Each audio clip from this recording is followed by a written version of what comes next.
Guys welcome to Madurai Sundari kitchen. இன்றைக்கி நம்ம இந்த வீடியோவில் என்ன பார்க்க போகிறோன்னா ஆவணி ஞாயிற்றுக்கிழமை வரதை பற்றி தான் பார்க்க போகிறோம்.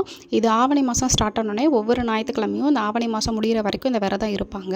இது எதுக்காக இருக்கிறாங்க அப்படின்னா உடல் நலத்துக்காகவும், கண் பாதிப்பு உள்ளவங்க, வீட்டில் தீரா கடன் பிரச்சனை இருக்கிறவங்க, நம்ம முக்கியமாக மெயினாக வந்து உடல் நலத்துக்காக தான், கண் பாதிப்புக்காக தான் இந்த விரதம் இருப்பாங்க. ஸோ அதுக்காக இந்த விரதத்தை நம்ம எப்படி செய்கிறதுன்னு பார்க்கலாம்.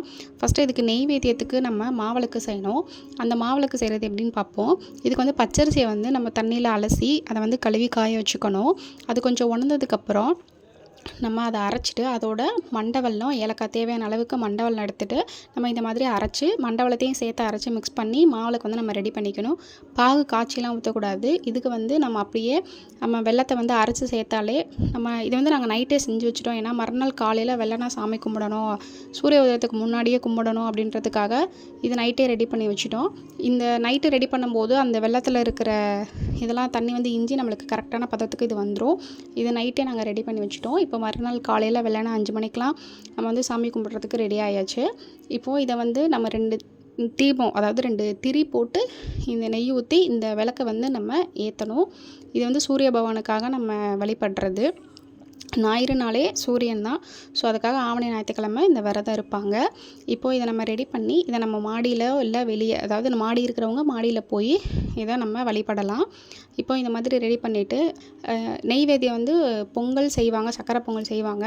நாங்கள் வந்து மாவிளக்கு தான் செஞ்சுருக்கோம். சக்கரை பொங்கல், வெள்ளை பொங்கல் செய்வாங்க. நாங்கள் எடுத்துக்கிட்டது மாவிளக்கு. இப்போ ஒரு நெய்வேத்தியம் வைக்கக்கூடாது அப்படின்றதுக்காக சர்க்கரையும் அதோட கொஞ்சம் கல்கண்டு வச்சு நாங்கள் சாமிக்கு படைச்சிருந்தோம். இதுதான் வந்து நாங்கள் இந்த ஞாயிற்றுக்கிழமை நாங்கள் ரெடி பண்ணது. போன வாரம் வந்து வெள்ளை பொங்கல் ரெடி பண்ணோம். இப்போ இந்த வாரம் வந்து கடைசி ஞாயிற்றுக்கிழமைன்றனால இது மட்டும் வீடியோ போட்டாச்சு. இப்போது இதை வந்து நம்ம என்ன பண்ணுறோம், இப்போ மாடிக்கு போய் காலையில் நம்ம இதை சாமி கும்பிட போகிறோம். இப்போது நம்ம எங்கள் மாடியில் வந்து கீழே தான் வச்சு கும்பிடணும், மேலே திட்டில் எதுவும் வைக்கக்கூடாது. இது பார்த்திங்கன்னா நிலா தான் தெரியுது, காலையில் சூரியன் இல்லை, நிலா தான் தெரியுது. ஸோ காலையிலேயே வெள்ளனா எழுந்திரிச்சு நம்ம வைக்க போகிற இடத்த கொஞ்சம் தண்ணி ஊற்றி க்ளீன் பண்ணிவிட்டு அந்த இடத்துல நம்ம ஒரு பிளேட்டில் வந்து இந்த இதை வச்சுக்கணும். நம்ம எடுத்து வச்சுருக்க நெய்வேத்தியம் எல்லாத்தையும் வச்சுட்டு அது மாதிரி நீர் விளாவுறதுக்கு ஒரு டம்ளரில் தண்ணி வச்சுக்கோங்க. இப்போ ஃபஸ்ட்டு நம்ம இந்த விளக்கை வந்து நம்ம பொருத்திடணும். விளக்கை பொருத்திட்டு அதுக்கு நீர் விளாவிட்டு நம்ம சூரிய பகவான்கிட்ட நினச்சி நம்ம இதை கும்பிடணும். ஃபஸ்ட்டு நம்ம விளக்கு ஏற்றிக்கலாம். 2 திரி போட்டு தான் விளக்கு ஏற்றணும். காற்று வந்து காலையிலே பயங்கரமாக அடித்தது, நல்லா இருந்தது காலையில். ஸோ இந்த மாதிரி நம்ம விளக்கு பொருத்திட்டு அதுக்கப்புறம் நம்ம சூடு எடுத்துகிட்டு போயிருந்தோம். அந்த சூடத்தையும் எடுத்து நம்ம தீபாதரணை காமிச்சு நம்ம மனசில் என்ன வேண்டுதல் இருக்கோ அதை வந்து நம்ம வேண்டிக்கணும். உடல் நலத்துக்காகவும், கண் பாதிப்பு இருக்கிறவங்களுக்கு இதெல்லாம் வந்து நம்ம கண்டிப்பாக இந்த விரதம் இருக்கலாம். ஸோ இந்த மாதிரி தீபாதரணை காமிச்சு நம்ம வழிபட்டுட்டு வந்துடலாம். இப்போது இதெல்லாம் காமிச்சு முடிச்சாச்சு. அதுக்கப்புறம் நாங்கள் ஒரு சாம்பிராணி கொண்டு போயிருந்தோம். அதையும் பொருத்திட்டு நீர் விளாவிட்டு இதை அப்படியே இந்த தீபம் அமராமல் நம்ம கீழே கொண்டு வந்து சாமி ரூமில் வந்து நம்ம நெக்ஸ்ட்டு நம்ம சாமி கும்பிடணும்.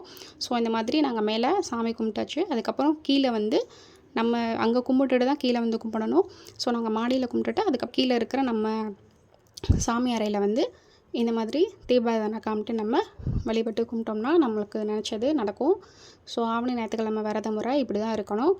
இந்த வீடியோ உங்களுக்கு பிடிச்சிருந்துச்சுன்னா மறக்காமல் லைக் பண்ணுங்கள், ஷேர் பண்ணுங்கள், கமெண்ட் பண்ணுங்கள், சப்ஸ்கிரைப் பண்ணுங்கள்.